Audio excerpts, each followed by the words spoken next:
Greetings in the name of the Most High. You done know.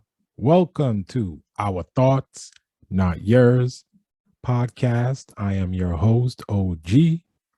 And man, what another blessed week. What another blessed week. I've had an amazing week this week. And yeah, I just want to say God and the universe is awesome. I am going to play a quick video of Kwame Brown before I get into the pod and stuff. I just want to play a quick video to Kwame Brown. Um, as I'm recording this, it is November 12th. So it's just after 11:11. But I wanted to bless the pod. Like I always bless the pod by saying greetings in the name of the Most High. That is my greeting for everybody. That's how I bless the pod. But I wanted to do something special today because I wanted to play a message from Kwame Brown. And I feel like this message may resonate with someone out there. It's going to be some type of soul that needs to hear this. And I think sharing what he's going to say is going to help some folks. I put it like this. When I was watching this video, because I'm only going to just play this part, but when I was watching this whole video, what he said at the beginning, it resonated with me so much. And I am going to circle back to you why it resonated so much. So let's play Mr. Kwame Brown. I haven't played my boy in a while. Let's play it. Yes. Good morning. Let me turn this Wi-Fi off. I want you to listen to this message carefully. Not that message. Good morning. Listen here. I don't know how many people need to hear this. But boy, look at here. God is good. God is good. Amen. He sure is.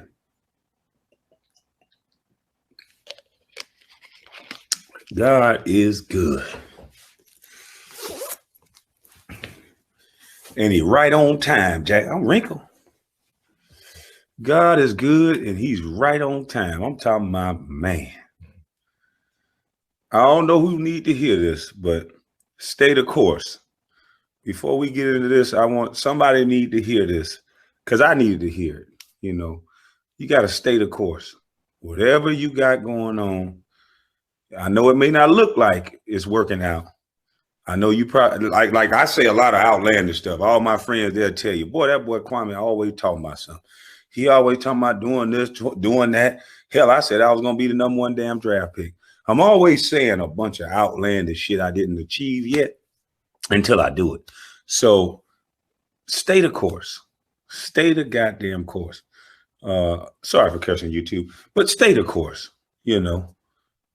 Because right when you have that slippage, you usually, if you just hold on a little bit longer,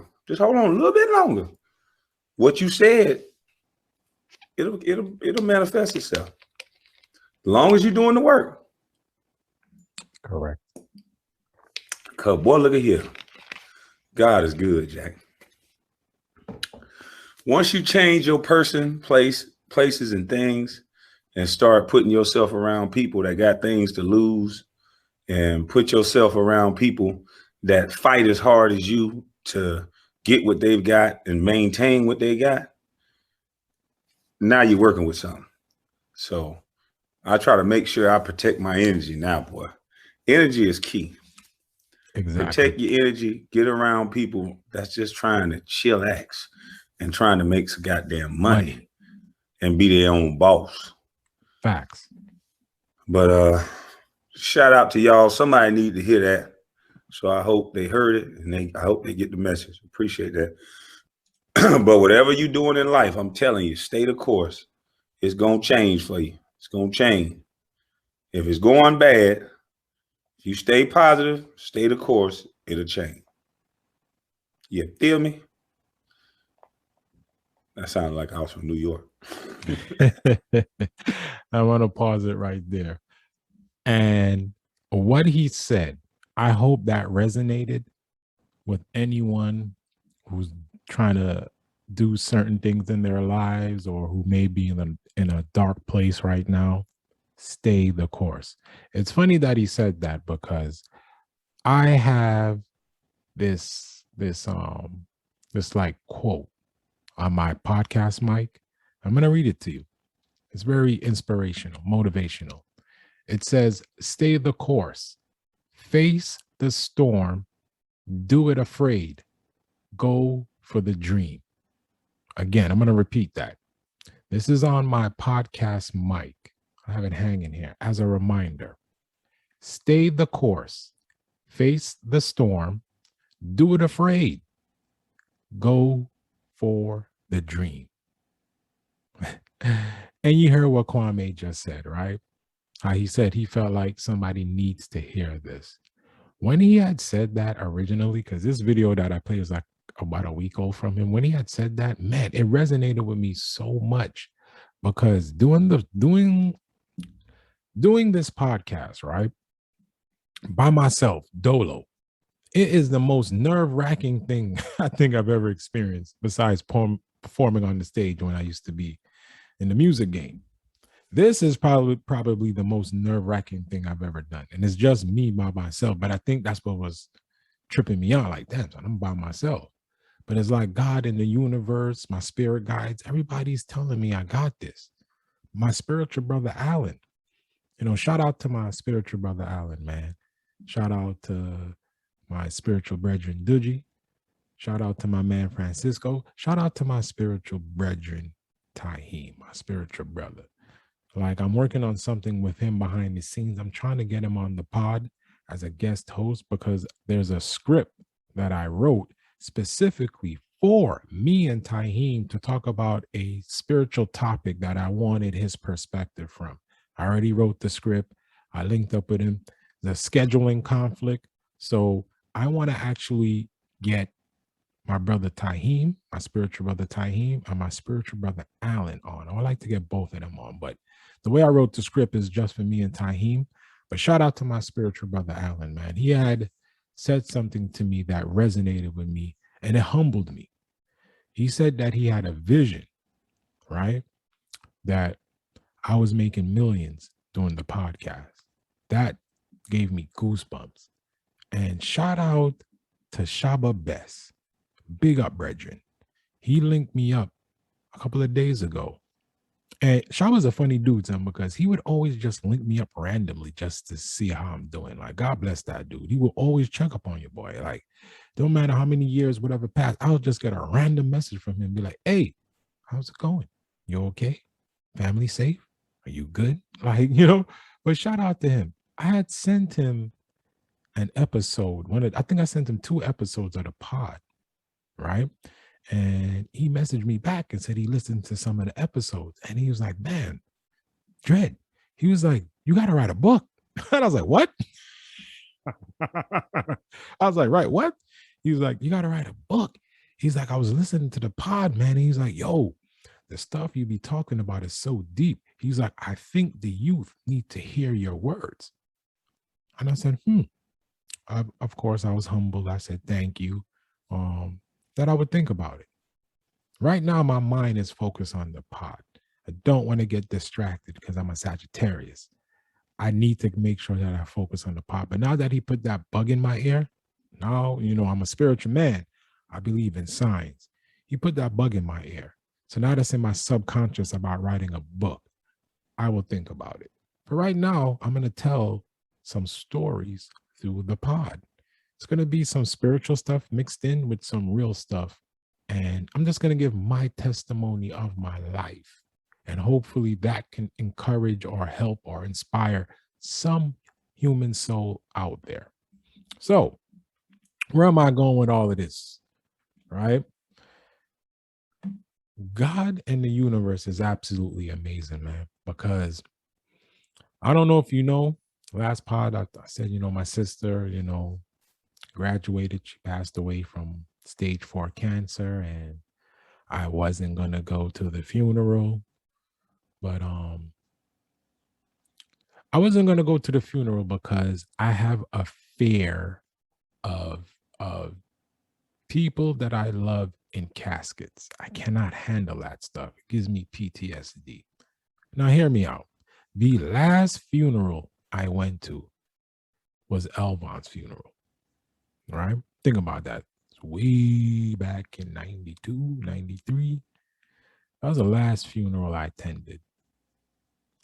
Correction. I attended Andre's funeral as well.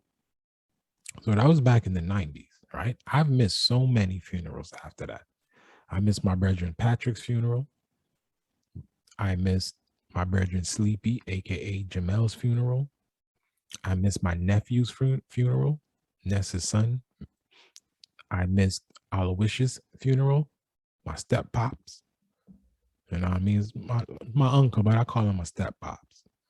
He's like a my stepdad to me. That one hurt me a lot. I missed Mr. Forbes' funeral.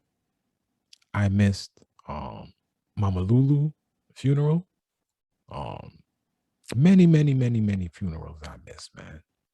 Because I had this fear, this absolute fear of going into a church and looking at somebody who I love in a casket. It screwed, Elvon's death. I have no idea how that screwed me up mentally. Nigga had to go get therapy and shit. That's how messed up in the head I was. So I didn't want to go to my sister's funeral. I was like, nah, I'm good with that. Again, I'm walking a spiritual path, right? God is not trying to hear that stuff. That was the quick lesson I learned. God is not trying to hear that you're afraid to go to a funeral. Like, what? How are you going to walk the path that you want to walk and you want to give my message, but yet you're afraid of graduation? You're afraid of death. That can't work. You need to conquer that fear. So I learned this weekend that if I want to walk the path that I'm walking on, I have to put my faith in God. I have to put my faith in God. And I'm here to say that God is real. I know many people out there are going to start laughing. What's OG talking about? God is real. Hear me out. All right? Hear me out. This is from me. These are my thoughts. Okay? God is real.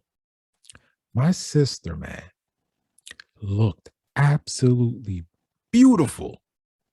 I mean, she was glowing. She looked beautiful. I know she's gone. She's not here, but let me explain. She looked beautiful. That fear I had was gone. My sister finally had tranquility. She looked happy. She was at peace. God showed me I had nothing to fear. He's in control. I'm just along for the ride.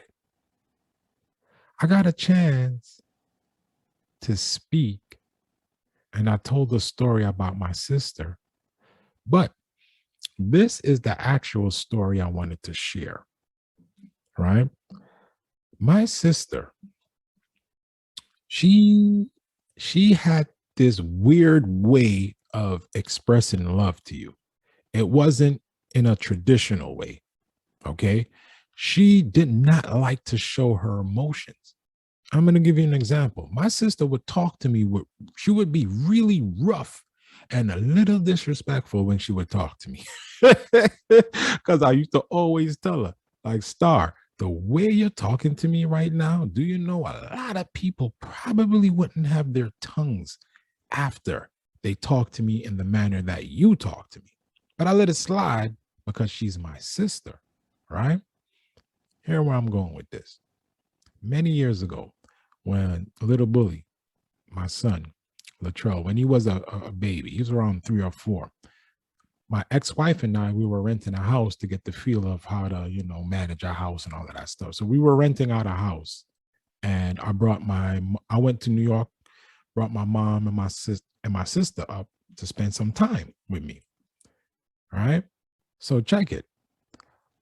At the time, the house that I was renting, I was upstairs and I was coming down the steps and I saw my sister talking to Latrell. He was about 3 or 4. But check it. My sister She was talking to Latrell, but she was actually showing her softer side. I was coming down the steps and I saw her playing with little bully. And she said to she said to little bully, I'm gonna act out her voice. She said, "My nephew, you are so cute. You're going to drive the girls them crazy. Not like your big head father." So I started laughing in my head, but I couldn't believe. I was amazed that my sister was playing with her nephew. She was talking like baby talk. And I was like, wow, my sister actually has a heart.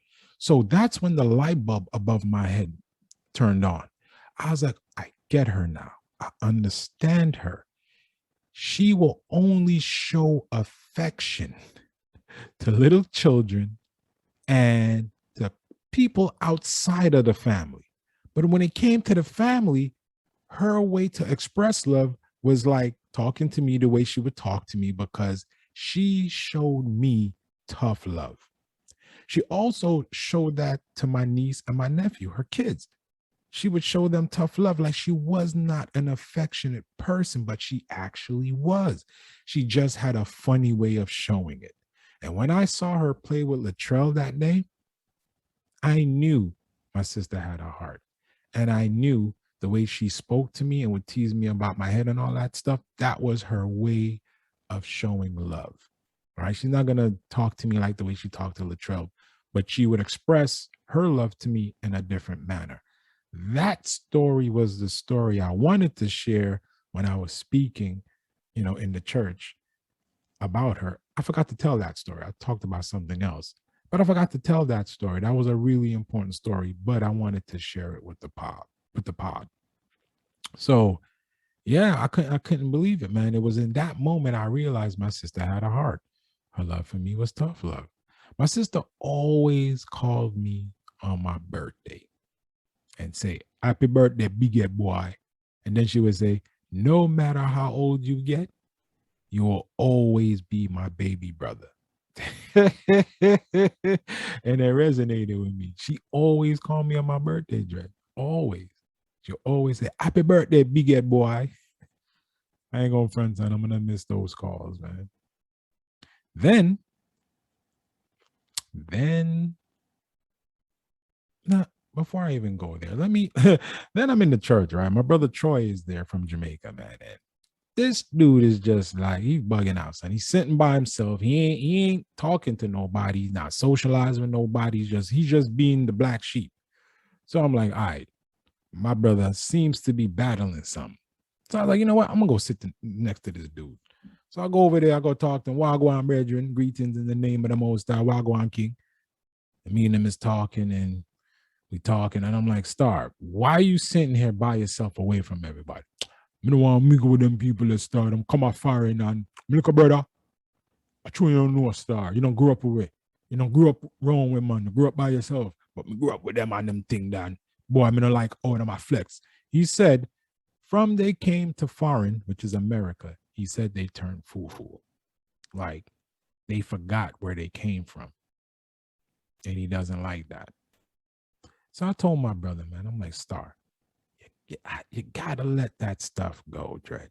You can't be walking around with resentment in your heart. You can't. And I wanted to get deeper with him, but I decided, you know what? I'm just gonna preach to him right now. I'm just gonna give him a sermon.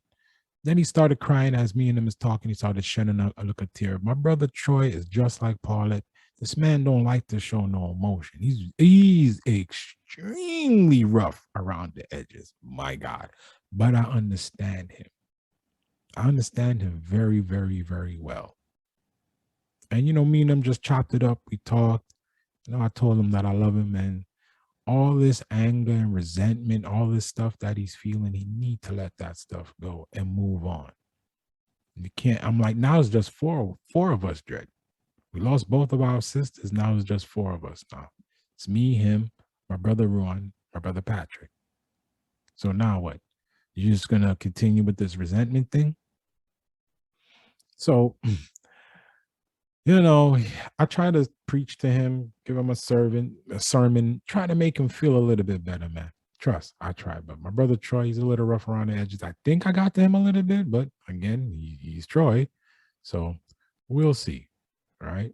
We'll see. So the church service is ending. I'm one of the pallbearers, do all of that. Now we go to the cemetery. Right. We go to the cemetery and I see my favorite auntie in the world, my auntie Patsy. I haven't seen her in over a decade. Sidebar, she calls me Shooks. That's her nickname for me. I think she called me Omar maybe like 5 times in my life because she doesn't call me that. She called Shooks. Nobody knows what that means. And I need to ask her, where you get that nickname from?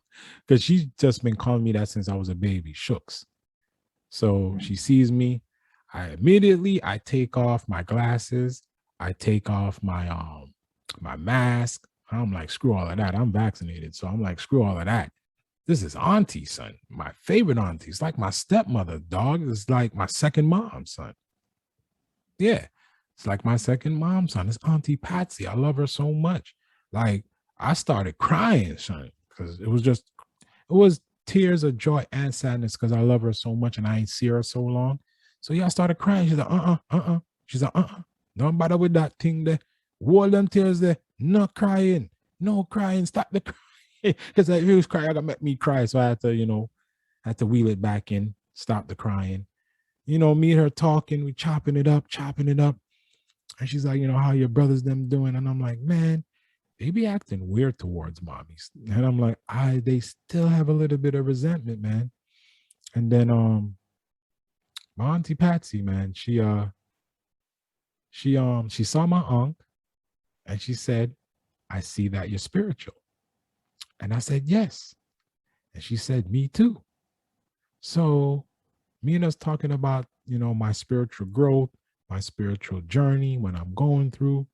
And then my auntie drops a major, and when I say a major bomb on me, something I will never, ever reveal.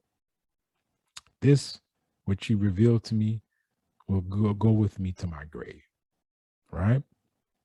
Unless God gives me the message, the signs that, okay, you can release this info now. But God will let me know if ever to reveal it.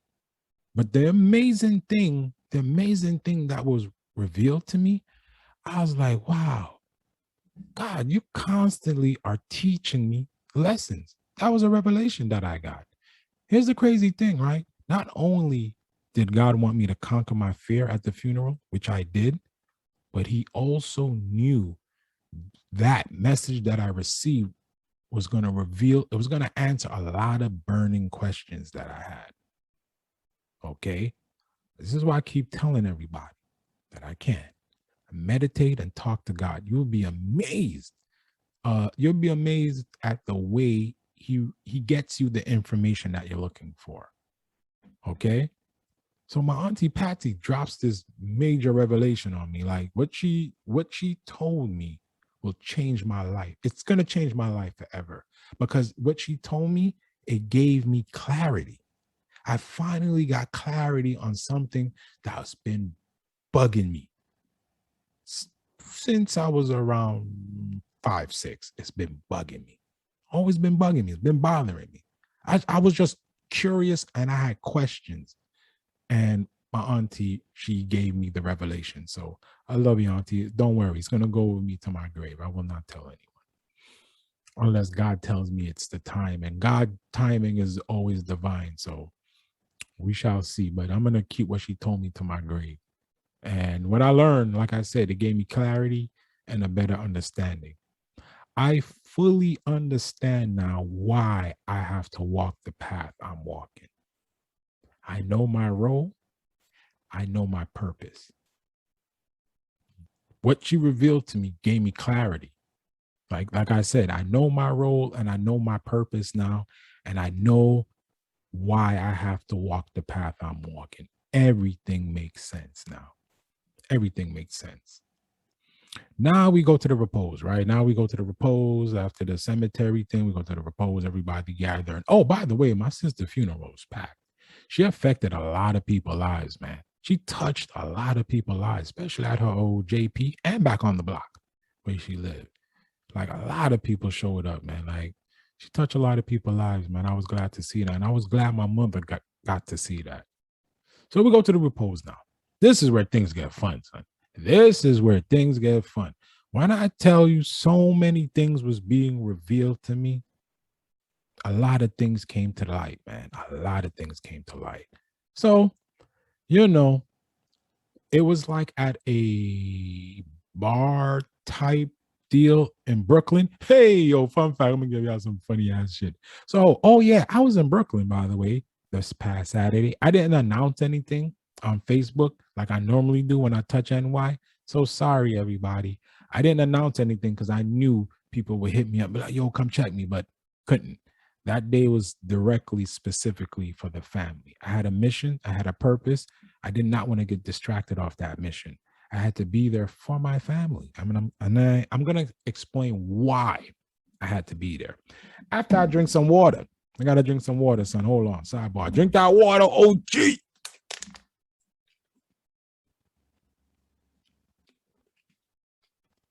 Shout out to the 3-letter man, PSA hip hop. That's his saying. So I'm not gonna copyright steal his shit, son. That's his saying. So yeah, so we have to repose now. And this is where things get really interesting now. A lot of stuff is being revealed. So, you know, I go to my nephew. I'm like, yo, Dred, your uncle need a spliff. I didn't have no time to bring me no herb. I forgot everything. Because first of all, I was working off a 2-hour sleep. I had to leave Mass at like 4 or 5 o'clock in the morning. I was exhausted driving to New York. I had to go to Connecticut, pick up my mom's, and then drive to Brooklyn. And then, yo, son, would you believe I totally forgot how to maneuver in Brooklyn? Where the dinner thing was at was on Clarkson and Rogers B. And I could not remember Clarkson and Rogers. And I even drove past the old hood. I just couldn't remember nothing for some reason. Like my mind was just, it was weird. Brooklyn looked different to me. It looked really different. Son, I had to throw on the GPS. I had to throw on the GPS. And then, yo, mommy, I love you. I love you so much, but I don't like co-pilots, B. My mother was straight up being a co-pilot. And I'm like, hold up, you can't even drive, son. And you sit here trying to be my co-pilot. But because I love my mother and I love her dearly, I had to say respectfully, mommy, stop co-piloting. And she's like, I'm not co-piloting. I'm like, yes, you are. You're telling me this, go here, make a left, make a right, watch this car here. I like, you can't do that. And she's like, why? Then I had to explain to her. As a driver, right, I have to make sure that I pay attention to the front, back, left, right. I have to always have my eyes on the road. Then I explained to her that I always have to make sure that I anticipate what the person is going to do in front of me, back of me, left, right of me. I have to anticipate because sometimes people do silly things when they're driving. So my focus needs to be on the road. If you're telling me turn here, go there, you're distracting me. That can cause us to get into an accident. So she said she understood. Sidebar, she still didn't stop co-piloting. No, she just can't help herself, man. My mom's is funny. I love her. So anyway, right, we have the repose now. We get there. You know what I mean? They have this like this outside section in the back. So I go in the back. I really want to be inside. So I took off my mask and stuff. I'm like, you know, I ain't gonna wear this mask. I need to smoke a spliff. I need to relax, smoke a spliff. God is protecting me. I ain't worried about nothing. So I went to my nephew and was like, yo, Dred, your uncle needs some herb. So of course he hooked me up some herb. Then we walked to the corner store, got me 2 Dutch. The nigga was like, son, you still smoke Dutch? He's like, you a real old school dude. I'm like, what is so old school about the Dutch, nigga? I was like, son, I don't like paper. I don't like smoking my herb in paper because it burned too fast. I can't enjoy my spliff.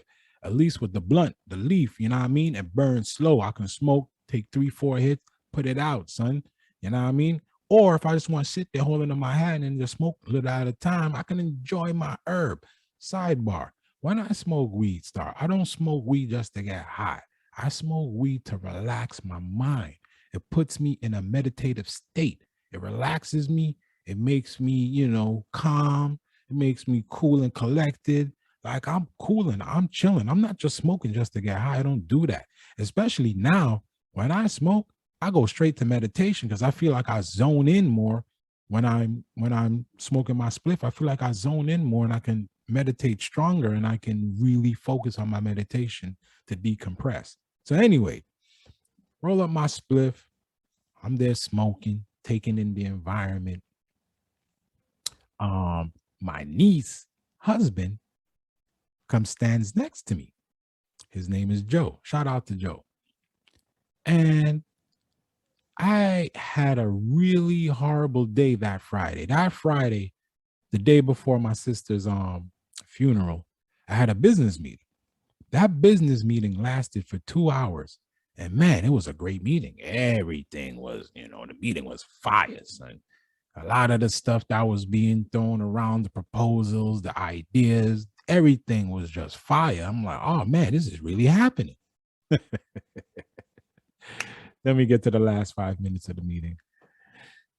And then, yeah, the meeting fell through. I believe the organization contacted me this past week, but nothing has changed from the last 5 minutes of the meeting. So we're at a stalemate. So it's crazy that we're at this stalemate. And I'm not going to hold you, son. I was down. Like my vibration, my energy was low. I was down. I was sad. I'm not even going to hold you. I was really, really sad. So I got this random message on my phone. It was the craziest message. This message just popped up on my phone. As I'm at the repose, the message popped up on my phone and said, when one door closes, another door opens for success. Keep moving forward. And I'm like, what in the world? Then I got another sign from the universe to tell me to keep my head up. Everything is going to be okay. So I'm like, yo, why am I getting these random messages? These are weird. So I went to Joe and I said, Joe, can I ask you a question, Dred? And he's like, yeah, of course. I was like, do you believe in signs? I'm like, do you believe that the universe talks to you? And he's like, of course. So I showed him that message that I got about when one door closes, another door opens, keep pushing forward. And I explained to him what had happened to me on that Friday, right? And Joe was like, yeah, that's the universe talking to you. But he's like, I'm going to show you something. He revealed don't worry, Joe, I'm not going to talk your business, Dred.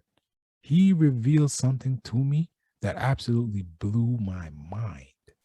And I was like, wow, I'm seeing this because God wants me to know as long as I stay on the path that I'm on, everything will take care of itself. Because what Joe showed me it blew my mind away. It was absolutely stunning. It was absolutely beautiful. Okay. So now me and Joe, we chopping it up. We talked for about 45 minutes. And Joe said, yo, I want to ask you something. I was like, what up? He was like, yo, you always be saying that my son is special. He's like, why you keep saying that? I'm like, oh, all right. You want to see why your son is special? First of all, your son name is Amari. My name is Omar. That's a special name. Number two, look at your son with this thing that he's watching, son. He's totally zoned in, calm, quiet, right?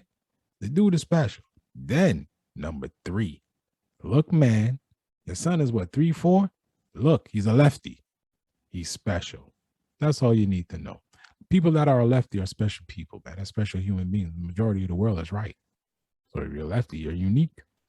So that little boy is going to be special. He has a special gift that nobody doesn't know about, but I do. I ain't gonna say nothing. It's gonna let the family be surprised. He has a special gift. That boy is blessed. So me and Joe, we talking, we chopping it up. Then he started opening up to me, started telling me some personal things, and he was being vulnerable, which I respected, like telling me some deep things. And like the thing that was revealed to me, man, it was beautiful.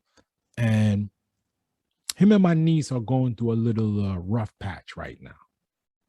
And I had told him, that I'm going to talk to my niece. Now, I don't really get involved in people's business. I don't. It's not who I am. I stay in my lane and I have boundaries with everybody. But this time I had to make an exception because what was revealed to me, I had to talk to my niece. I didn't tell her what was revealed to me. It's not my place. You know what I mean? If she accepts the blessing that's coming her way, that's God and Joe. That's all on them to reveal that blessing to her. If she chooses to accept the blessing, it wasn't my place to tell her about the blessing. I just felt like I needed to talk to her, not as an uncle to a niece, more as a spiritual man to a young woman who's about to poo-poo on their blessing. And I didn't want that to happen, because if she doesn't receive this blessing, she's going to be devastated and it's going to break her heart. And I don't want to see that. It's going to make me sad, and I don't want to see that. I want to see her happy. I want to see her live the life that she should be living, because she deserves it. She's endured so much pain and sadness, but she's effing up right now. I'm keeping 100. She's effing up right now. So I had mentioned to Joe that I'm going to talk to my niece. But then I told Joe that you have to continue to walk your path and do what you need to do. I said, for my niece, I love her and all, but after her and I speak, she has to walk her path. Because after I explained to her about the blessing she's about to receive, if she doesn't want to course correct, then she has nobody to blame but herself at the end of the day. Because I did God's work.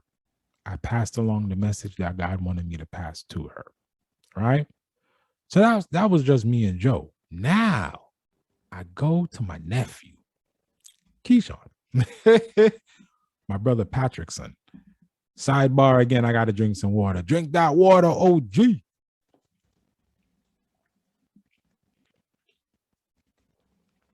Yeah. So now I go to my nephew, Keyshawn. Yo, shout out to Keyshawn, son. I love you, Dre. So me and him is chopping it up. Are we talking? And he's just staring at my aunt, son. He just can't get his eyes off of it. So he's like, yo, uncle, what's that around your neck? I was like, it's an ankh. And he's like, what's that? So I was like, it represents life. So I was like, you really interested in it? And he's like, yeah. So I was like, okay, Google it. Google the ankh, start reading. And when you start reading, let me know what you're reading and let me know what you find out. Because I'm standing right there with him. So, he Googles it, of course. And this dude gets blown away. So his mind is blown now, right? Now I got the young man's attention now. Now I got his attention. Now me and him are chopping it up, talking about some deep intellectual conversation. My nephew, Keyshawn, is the reincarnation of my brother, Patrick. This young man is highly intelligent. My God. He was telling me some deep stuff that kind of blew my mind away. This dude said the way his mind works, he can't really talk to people about the things him and I are discussing because he feels like people don't understand him. So it clicked to me. I'm like, my nephew's walking the spiritual path. So I was like, it's okay. You're perfectly fine. You're normal. You can't blame others for not understanding you, because the direction you're heading, you're becoming a spiritual person. So I explained to him that once you know yourself, everything around you will make sense. You will stop questioning things. Right now, he questions everything. You cannot tell him anything, because if you tell him something, he doesn't take nothing for face value. He will go do his research to double check to make sure what you're telling him is not a bunch of farce. He said right now he's struggling in school because he's constantly questioning his professors. Like some of the things that they're discussing is not logical to him. So he wants to debate on it. I'm like, dude, you can't do that. I'm like, Judge, you can't do that, son. You just gotta just Just do what you got to do to get your grades and get your degree and get out. I understand where he's coming from. But I told him, you need to know yourself first. Right now, your brain is like a sponge. You're just sucking up all this information and you're questioning everything, which is great. It's fabulous. It's awesome. But first, know yourself. I told him, once he really, really knows himself, everything will make sense. And I started him out with the same book that my spiritual brother Alan told me to listen to. It's Astrology and Numerology for Beginners. I told my nephew, listen to that audiobook or read the book. Once you once you find out who you are, all of these burning questions you have will start to make sense. Now I pivot to my niece, Camille. I'm telling you, man, this was a really great funeral. So now I turn to my sister niece. She's sitting there. She's sad. She's upset. She's pissed off at me, by the way. Mad at me. But you know your boy is a spiritual man. So I go to my niece and I could feel her tension, her sadness, her annoyance of me right now. She was really annoyed with me. But then I started talking to her. And she's so stressed out. I was like, why don't you smoke a spliff? She's like, oh, my father said it's not woman-like for smoke a spliff. So I'm like, man, your father's talking shenanigans with all due respect. He's an old school Jamaican dude. That mindset of thing about your woman can't smoke, it's not woman-like. I'm like, no, you're not a smoker. But your mom just passed away. And y'all wasn't close, but you started building a relationship back up with her, and now you lost her. I get that. So smoke a spliff. She's like, no, my father, da. So I was like, okay, I'm going to tell you a funny story about your uncle. Something I haven't shared with nobody, but I'm going to share it with you. I said, when I first came to the state of Massachusetts, right? I was stressed out. I had no money. I didn't have a place to stay. I was homeless. I was staying with my spiritual brethren, Dudgy, because he came to Brooklyn, picked me up, brought me out here, right? I'm staying at his crib and I'm sleeping on the floor. And this man was like, nah, no sleeping on the floor, Dred. You can take the bed. I'll sleep on my girl's crib. I was like, word. But I'm still stressed. Yeah, I got a bed to sleep on now, but I'm still stressed. I ain't got no money. Nah, I don't know what I'm doing here. So Dudge now is like, I could see you all stressed out. He's like, number one thing, don't worry about money. I got you on the money. Don't worry about food. I got you on the food. He's like, for the next 3 months, you just need to relax, Dred. Free your mind. Free your mind of negativity. Free your mind of stress. And I'm like, Star, I don't know how to do that. And he was always an herb smoker. And he was like, He rolled the blunt and gave it to me. It was like, smoke. I was like, Negro, I don't smoke weed. And I didn't, because back in Brooklyn, I couldn't smoke. I didn't smoke. I didn't drink because I always had to be on my P's and Q's. I had to have my head on a swivel. So I was like, nah, I don't smoke, Dre. And he's like, bully. Because that's what he used to call me. He was like, yo, bully. Smoke, Dre. All right. Peer pressure's a mofo. But not, check it. So I smoked, right? I'm choking because, nigga don't know how to smoke. I don't know how to smoke. I never smoked in my life. I ain't know how to smoke. I'm choking because I don't know how to inhale the smoke. So Digi starts laughing. He's like, I'm going to show you how to smoke, Dre. So he showed me how to inhale and all of that bullshit, how to blow through my nose and everything. He gave me like the teachings of how to smoke. Yo, shout out to Digi. So Star, I smoked. And when I tell you, all the stress, all that stuff I was worrying about was gone. I think he was watching like some college. I think he was watching March Madness. And Dred, when I tell you, I'm just laughing. And all I can remember was Dudgy's face. I remember his face sitting across from me and he just staring at me. And Dudgy's a funny dude because he would start laughing, but he's laughing at me. And he smiled and he said, this is the bully I remember. This is the bully I know. I was, finally myself again. And he's like, you see, You see what the herb did for you? It relieved your stress. You're happy now. And I was like, wow, you're right. Yo, herb is great. And that's when I knew we was good, man, because I was so messed up in the head, so stressed out, like, oh, what I'm gonna do, I'm gonna stay, I don't know how shit work here. Like, I'm just worrying about dumb stuff. And the herb calmed me down. It relieved my stress. And I told my niece that story to let her know that you're not a smoker star, but if you wanted to smoke a spliff because of what you're going through, hey, don't let nobody make you feel guilty for taking a couple of hits to ease your mind. You know what I mean? You're not being disrespectful to your father's ways of thinking. You're a grown ass woman star. You're going through a lot. You lost your mother. You're stressed out. You're sad. Take a couple of hits off the herb. But I told her that story. And then she was like, my niece is so funny. I love her. She's like, why you left the group? Because I was in the family group chat. And I left the group chat because they were so pissed off at me. I was like, I don't want to be around. I don't want that negative energy. So like, I'm out of here. So I told her that straight up. I'm like, I cannot be around negative energy at all. I'm like, the path I'm walking, I got to be in a positive mood, high vibration. Y'all was annoyed at me. So I'm like, I'm just going to fall back because y'all misinterpreting what I'm doing. You don't understand me.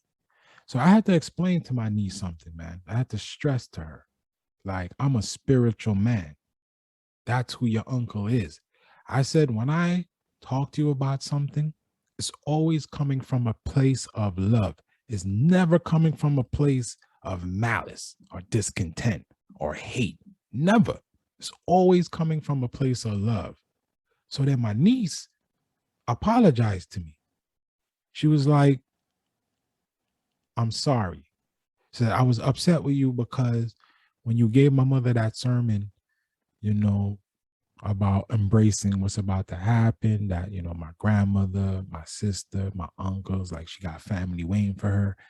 She said the reason why she was mad at me was because she didn't want to lose her mother yet. She's like, I'm just now getting back a relationship with my mom. And now she's about to leave me. And I told her, you don't have to explain anything. I already know. I knew that's why you were upset with me. And I said I wasn't upset. I was just annoyed that everybody was saying I'm negative and all of this type of stuff, using all of these negative words towards me. And I told her, I'm like, if you know who your uncle really was, I am a very humble, grounded man, open-minded. You can talk to me about anything. I don't judge. That's another thing I do. I don't judge. I don't care. Do you live your life? I don't judge. You can talk to me about anything. I'm grounded, son. I'm humble, easygoing. And that's when she apologized to me. But then I stressed to her, I am walking a spiritual path. Do you know what that means? I said that to her 5 times. I stressed it. I explained to her that I walk a different path. I stressed it 5 times. She said, I understand. She really said she understood. Like, I get it, uncle. I understand. You're a spiritual man. You walk in your path. She looked at me at a different light. She finally understood who I was and what I'm about. And of course, my nephew, Davon, like, that's my soldier right there. Like, it's my G. He understands me perfectly. So the only person I forgot to talk to while I was there, but I called her when I got back to Mass, was my niece, Arnella. But before I get to her, when I tell you that I had a wonderful time at a funeral, right? I understood everything that day. I understood everything that day. I was there to conquer my fear, and I was there to be the light for the family. Like, hearing everybody open up to me, just telling me some vulnerable things, just being vulnerable, and me just keeping my mouth shut, just listening, taking in everything. I finally understood why I was there. I was there to say goodbye to my sister, to conquer my fear, but also to start to heal some of those souls in my family. My family's deeply wounded. And then I had an epiphany. I was like, you know what? One of my life missions, one of my life goals is going to be the light bearer for my family. Like, I am going to be that dude to be the positive, conscious speaking individual, men's souls. So for my family, I'm going to try to be that soul healer. That's going to be my role with them. Before, I wanted to keep them at arm's length because I want to continue to walk my path. But along that path, I have to help them along the way. Because they finally saw me in a different light. They're starting to understand me. So I'm going to circle this back to my niece. I had a beautiful conversation with my niece. Her and I, my niece is funny. Her and I don't really talk, but I love her to death. But her and I don't really talk. But that, when I came back to Worcester that Saturday night, I called her and I said, yo, I spoke to everybody in the fam except for you. I didn't get a chance to talk to you because your grandmother was in a rush. Before I tell you about the conversation I had with Arnella, man, let me tell you about Arnella's half sister. Yo, Dread. I think her name is Tati. Arnella's half sister from her father side of the family. So there's no relation. Me and this girl Tati have no relation. That was the first thing I cleared. I said, "Mommy, is she related to us?" My mother's like, "No, that's Arnella, our sister from her father's side." I was like, "Word, yo!" When I tell you, this young lady was beautiful. She looked like one of them African princess, man. Beautiful Nubian sister, son. Her beautiful dark chocolate skin, it was glowing. Then she had her hair up high. She was elegant. And check it, man. As I'm escorting my moms out, you know when you feel somebody's eyeing you? So I look around, yo, Tati eyes and my eyes made four, and she was smiling and was just looking at me, smiling. So I'm like, hold on, she's giving me signals. So I asked my mother, I'm like, oh, whoa, mommy, who's that? Then my mommy told me everything. I was like, yo, I want to talk to her. I want to meet her. So yo, I love my mom. So she just, my son want to talk to you. She just said it just like that. My son want to meet you and talk to you. So she got up right away. And she put her hand out. Man, I wanted to do some old school gentleman shit, son. I wanted to take her hand and kiss it. But I was like, everybody's in here. I got to be cool. So I grabbed her hand, shook her hand, and I called her Empress. I'm like, Empress, it's an honor and a pleasure to meet you. What is your name? She told me her name. And then I told her my name. And I'm like, man, I'm sorry that I have to go. I think I told her that I'm sorry that I have to go. I wish I can stay and talk to you longer.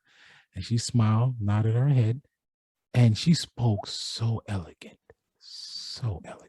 nodded her head and went back to sit down. And this whole time I'm walking out, yo, I couldn't get this girl face out of my mind.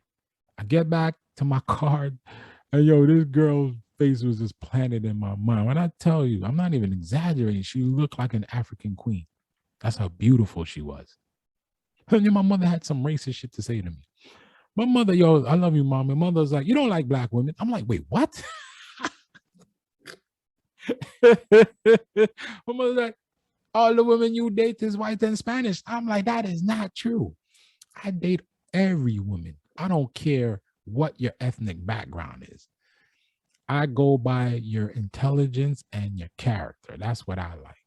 I don't care what your ethnic background is. That's silly to me. That's not how I move. So yeah, my mother said that to me. I took offense. I was like, what?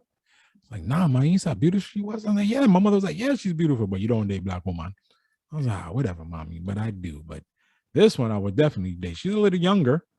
I don't care. Son. She was like, I think Davon told me she was like 24, 25. No, Davon told me she was older than him. Because Davon's like 27, 28. He said she was older, but I think Arnella told me that she was younger. I don't know. But anyway, I call Arnella and we had a beautiful conversation, man. We like I like really opened up to her. I told her that I was extremely proud of the woman she's growing up to be. That the funeral she put together was absolutely amazing. And this is when me and her connected.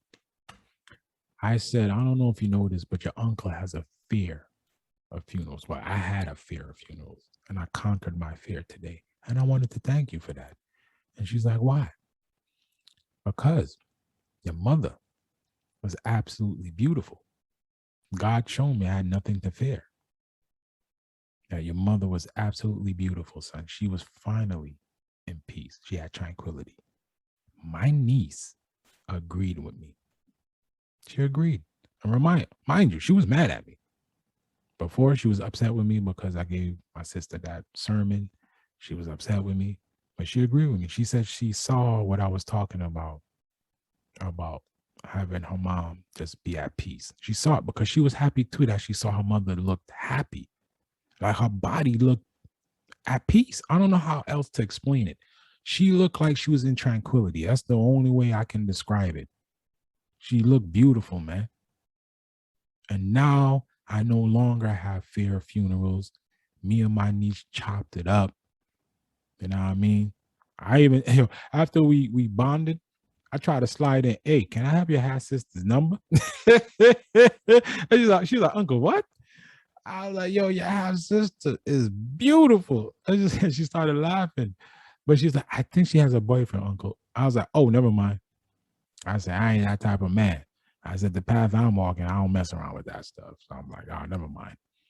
And then my niece said, Uncle, I'm proud of you. That's very mature of you, she said. I was like, yeah, my little young ass niece telling me that's very mature of me. Because I think my niece thought I was going to say, screw all that, son. Give me that number. But once I heard a boyfriend thing, I'm like, nah, I'm good. Boyfriend, marriage, whatever. You got somebody else. I don't do that stuff. I'm trying to walk a certain path, so I can't be around that type of energy. I don't want that karma to come back at me. So I said, forget it.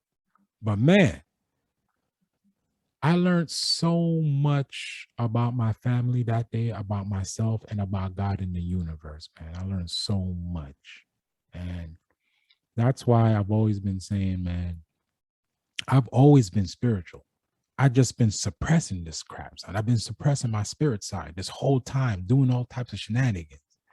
It was my spiritual brother Alan that lit that flame, man. I mean, he's a Sagittarius just like me. He's born on the same day, just like me. I'm just 10 years older than him. So he knows that we are deep thinkers. You know, we're that's who we are.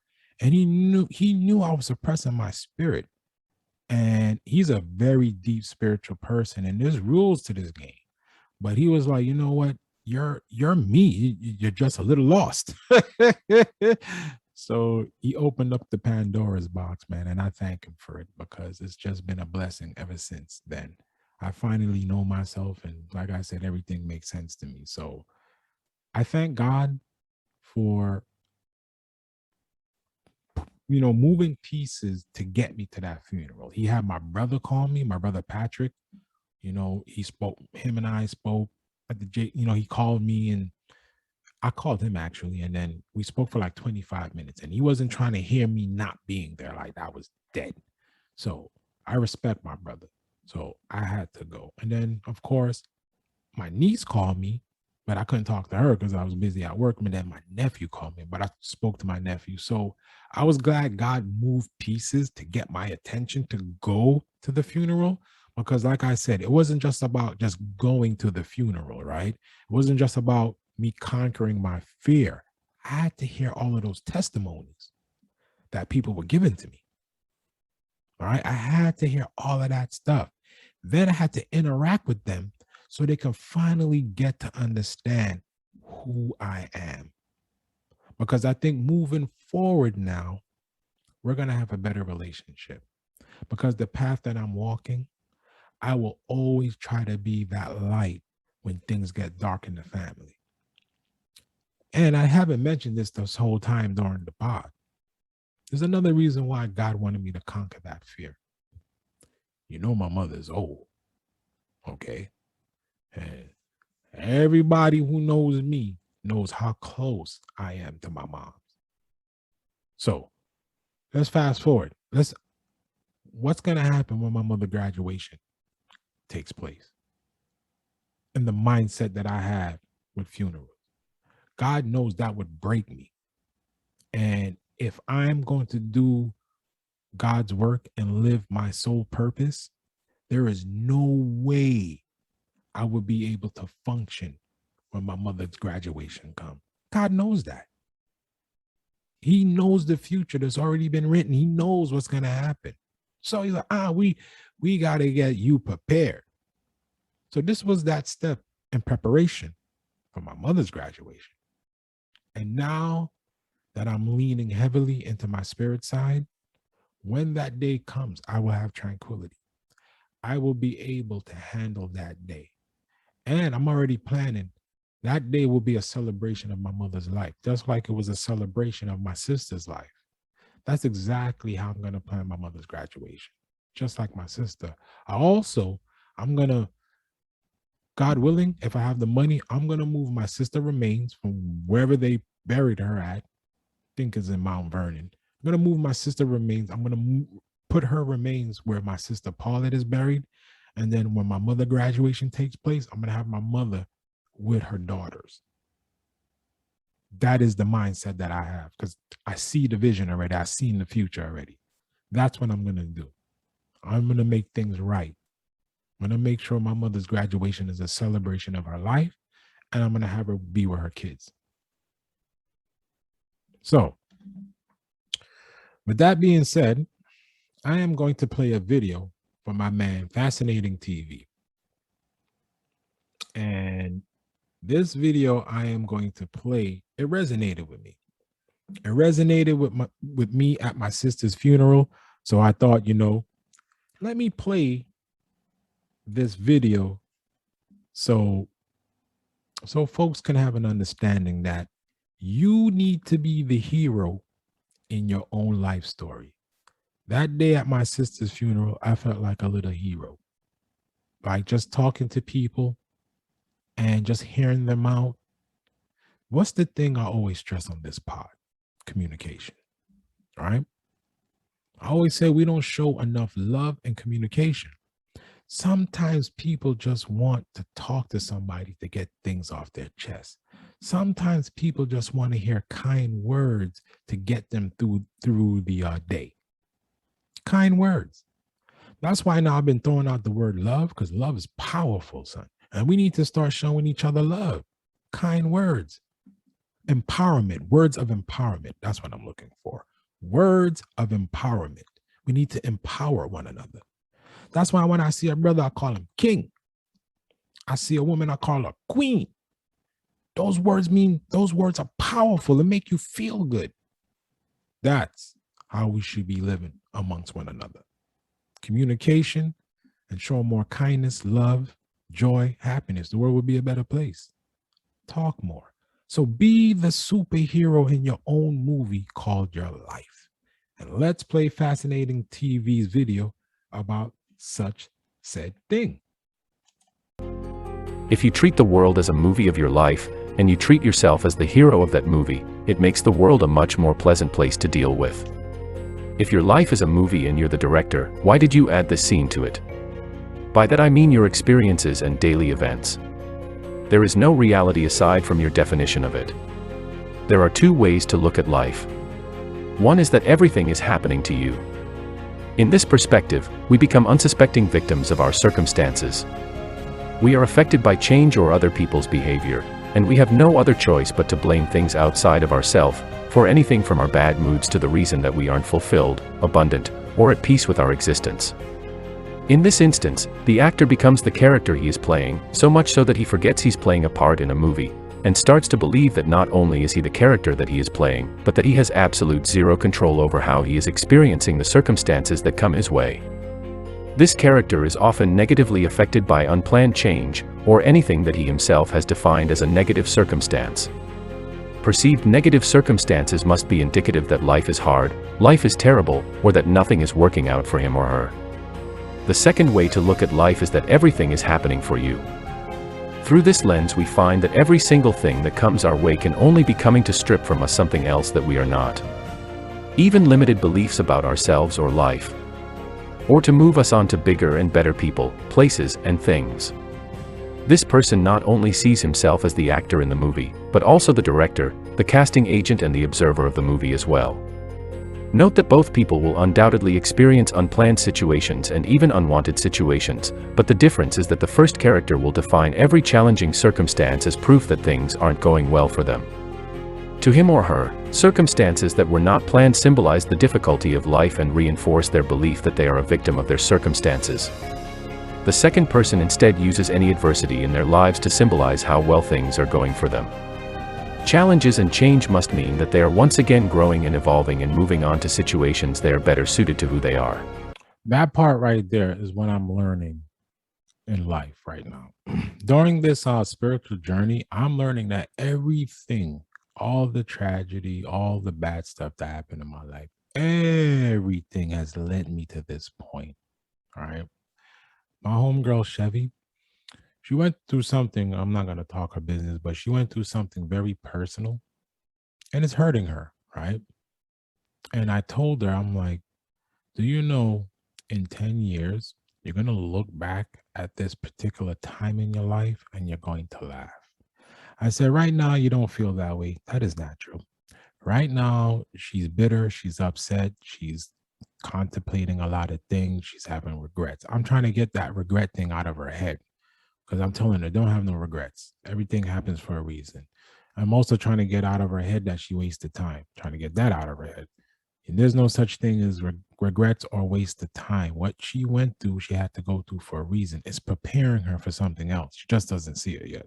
Like what I went through, all the foolishness with my marriage failing, everything, all of that is preparing me for something, especially now. Now at the age of 46, I feel like everything for me is finally coming together. Like now I can lean on my past to have a better present and a better future. It just, all of those things has prepared me to be a better person in my movie called Life. I'm the star of this mofo.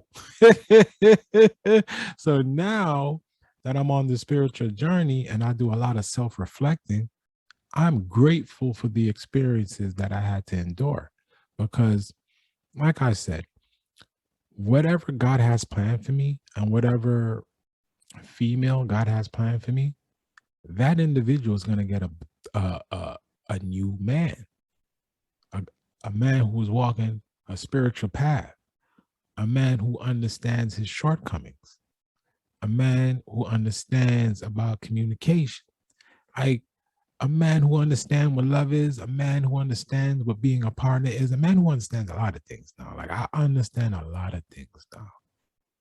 A man who understands compromise. A man who understands that, you know, you ain't always have things go your way. You got to talk. A man who understands himself. I believe that the reason why I wasn't in a steady relationship this whole time is because God was like, Dread, how are you going to be with somebody when you don't even know yourself? You're just going to continue down this horrible path, and I got something for you I need for you to do. I can't do God's work unless I get myself right, unless I start loving myself first and understanding who I am first. And now that I do, now I can start, you know, doing other things because now I know who I am. I know exactly what I'm looking for, a lot of things. So yeah, we're going to continue this video, man, because you know me, I'll go off on a tangent. This is the secret of co-creation. We decide what things symbolize, and by doing so, we not only change the way we experience our movie, but we align ourselves with timelines that carry within them more and higher vibrational possibilities. According to Bill Hicks, we are the facilitators of our own creative evolution. At one point in my life, I was beginning to wonder why I was attracting so many life-altering circumstances. It seemed as though ever since I started my spiritual journey, my life has been one huge life change after another.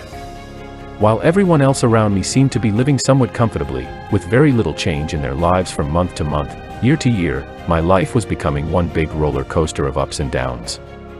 Relationships were coming and going, and the pendulum between having money and not having money was swinging back and forth from one extreme to another. The deeper I went down the rabbit hole and traveled inward, the more my outer reality was falling apart, and then together, and then apart again. What was I doing wrong? Then, one day the realization came. I was constantly evolving and growing. The person I am today is completely different from the person I felt like even a couple months ago. Facts. That right there resonated with me so much. The person I am today, I wasn't this person 3 months ago. No, I'm telling you, when I had that spiritual conversation with my spiritual brother Alan, it like I said, it's like he lit the flame under me, man. It changed me. And ever since then, I've been learning so much. Like my eyes are open now. Like I told you, I had that conversation with Taheem, and Taheem was like, now do you see the universe talking to you? And I'm like, Dred, yeah. Oh, fun fact. Speaking of that. So yesterday I come home, right? And I had some food that I wanted to eat. And my microwave, at first, my microwave, the time on it said 6:06. Okay. As God is my witness, I turned my back to go grab my food.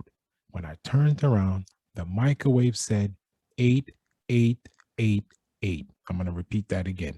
The microwave said 8888. That freaked me out. I was like, wait, whoa. I was like, whoa, is that an angel sign? And I was like, wait a minute. This thing just said 6:06.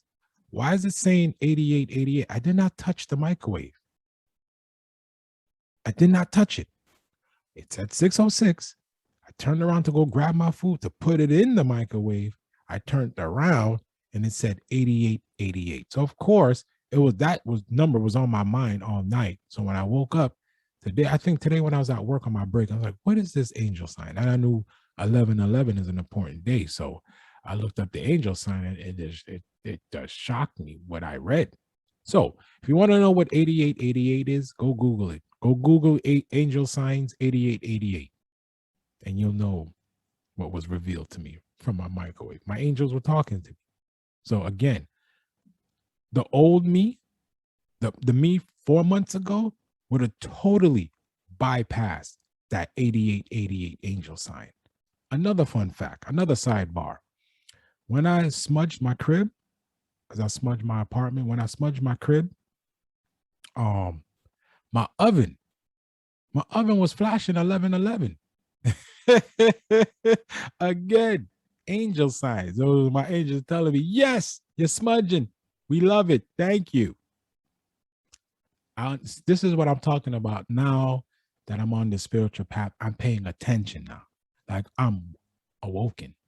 I hate that word, but I'm awoken. Taheem was right. The universe talks to you all the time. That's why I remember when I was telling you that story about my brother-in-law, Joe. I was showing him like, yo, I'm getting these random weird messages about me not giving up, or when one door closes, another door opens, keep moving forward. I'm like, why am I getting these messages?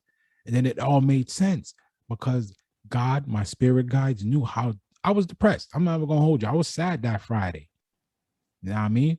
Like I went into work that Friday, low vibration. Even Chevy saw me, was like, whoa, like you don't look like your glowing, upbeat self. Like I was down.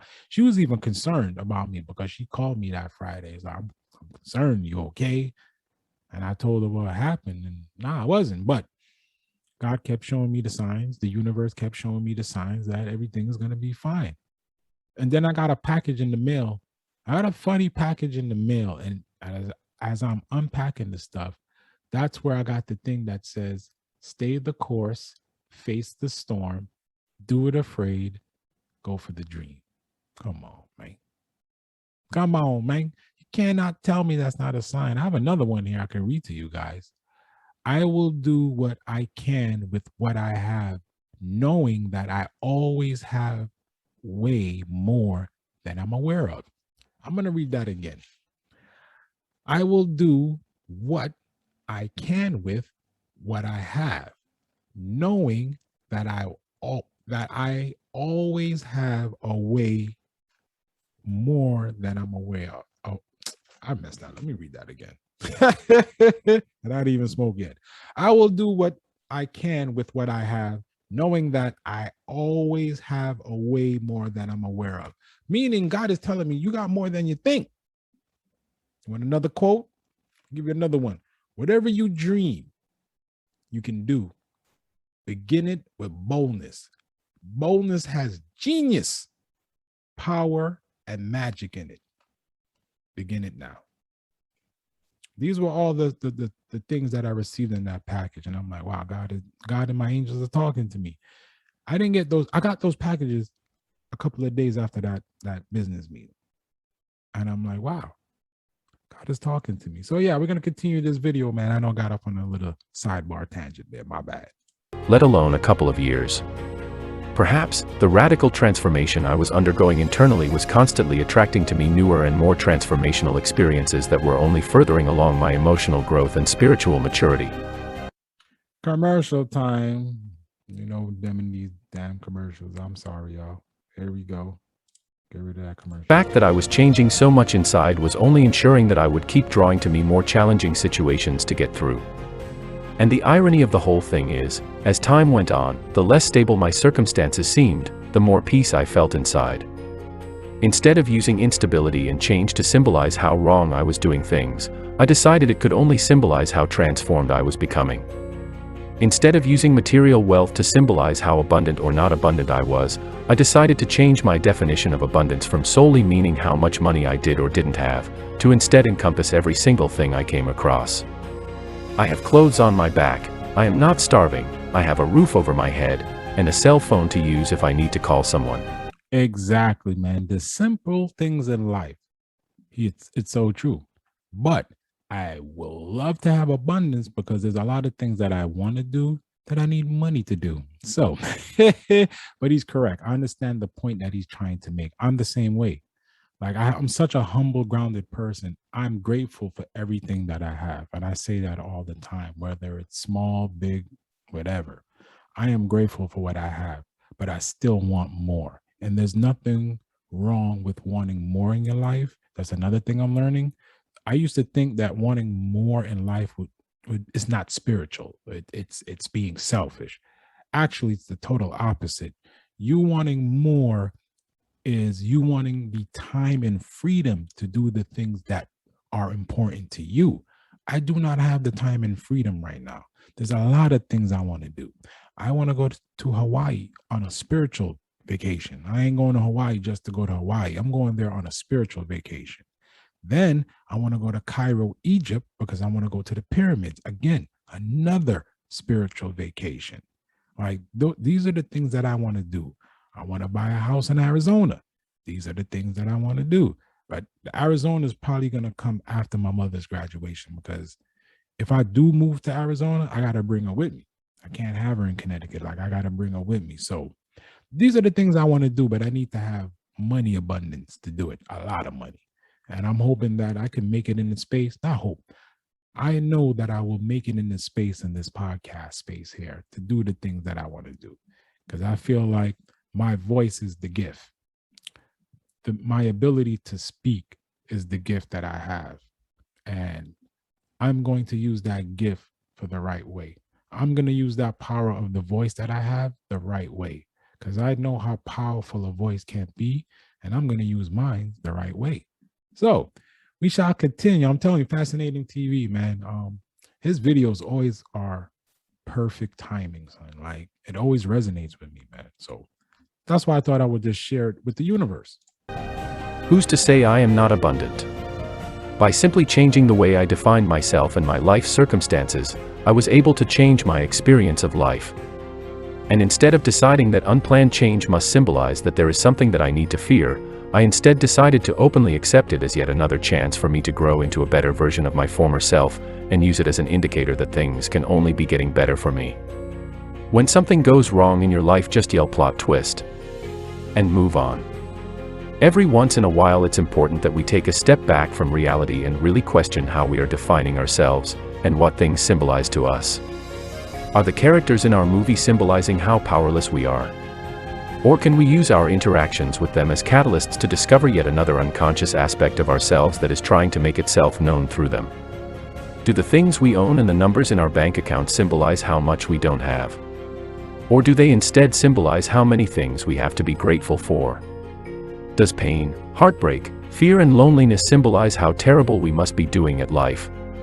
Or does it symbolize how wonderful we are doing and how the universe trusts us to be able to overcome such amazing challenges? Every single thing in your life experience can symbolize how amazing you are and how awesome you are doing. You are the director of your experience, you get to decide. And in doing so, the movie of your life not only becomes considerably more enjoyable but radically transformative as well. Imagine your life as an epic 3-hour movie. In this saga there are numerous high points and low points, and both drama and comedy. There are coming-of-age moments and passages of growing older. There will likely be some real challenges, and maybe even a few moments when you think you won't make it. The movie may have some scary scenes. It will be tough. But there will also be scenes of joy and victory. There will be times when you are proud of what you've overcome. Sooner or later, every movie and every life comes to an end. But let's not consider the end just yet, with all the credits and the debrief over whether sitting in the theater for 3 hours was worth it. Instead, let's consider the scenes that transpire along the way. In the epic 3-hour movie of your life, every scene exists for a reason. Where do these scenes come from?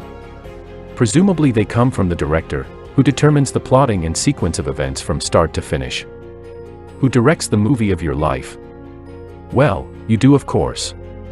It's your life. So here's the interesting part: in the movie of your life, what happens when something goes wrong? What happens when an unexpected challenge appears? If you believe that your life isn't determined entirely by chance, but instead at least partially through your own choices, perhaps the unexpected challenges are there for you to grow. If something happens that isn't what you want or expect, ask yourself, why do I put this in my movie, and how will I respond? We know that we grow through hardship, but we don't often purposely choose hardship. Or do we choose hardship for ourselves? Maybe we write these scenes into the movie of our life, either consciously or otherwise. I don't believe everything happens for a reason, or that the world is fair. If we pause for even a moment to consider the victims of war and violence, as well as those who live in true poverty, you would never want to suggest that somehow they imposed those tragedies on their lives. But if we leave trauma aside and focus instead on our lives of ordinary ups and downs, perhaps it's helpful to consider the scenario of our life as a movie, with scenes added or deleted by the director. If something goes wrong in the movie of your life, where did that scene come from? Why did you put it there, and what can you learn from it? Don't be afraid to reach out to your supporting cast. Sometimes it takes a team of heroes to take out the bad guy, not just the main character. Ask yourself who you would give an Oscar for Best Supporting Actor or Actress. Thank the people in your movie, and show gratitude when they're willing to play their parts. Believe that your story will come to a satisfying close. You don't need to dwell on thoughts about the end of your life. But live each scene like eventually there will be that moment when the conflict is resolved, and you leave the theater pleased with how it all turned out. It may not be the actual case, tragedy is an unfortunate reality, but you should play out your scenes like the final act is going to be epic, beautiful, and worth the long treacherous trip you took to get there. Movies are only so long, so use up every frame as best as you can. If you do your best and try to have a little fun, when the credits finally roll, and the film strip starts to spin off its reel, whoever was watching will set down their popcorn and say, "Damn, this life was a great movie." There you go. And we're going to end it there, right? You can be the hero of your movie called life. You can conquer any fear that you have by putting your trust and faith in God. That's it. That's what I learned this week. That's what I wanted to share with the world, is anything that you're fearing, you can conquer that fear as long as you have faith in God. And you are the star of the movie called life. You are the star. You are the director. You can write your script how you want it. And if there's some dark times in your movie called life, Be the light. That is your opportunity to lean on God. And the more you lean on God, the more your heart opens up, the more you'll see the changes that you really want in your life. That's what your boy's learning. Anyway, we are going to wrap it up there. That's this week's episode of It's Our Thoughts, Not Yours. I want to say this was episode 13. That's what I want to say. That's what I want to say. And before we wrap it up, I just want to give out some shout outs to my brother Patrick, my brother Ron, my brother Troy. I love y'all. My moms, all my nieces and my nephews. I can't name all of you niggas. I love you all. To my niece Keita, the conversation you and I had. I hope my words really resonated with you. I really hope it did, man. I really don't want you to miss your blessing. But with that being said, everybody, I want to thank you for tuning in. God bless you. You have a wonderful, wonderful day, wonderful week. And remember, you are loved. You are blessed. One love. Stay safe.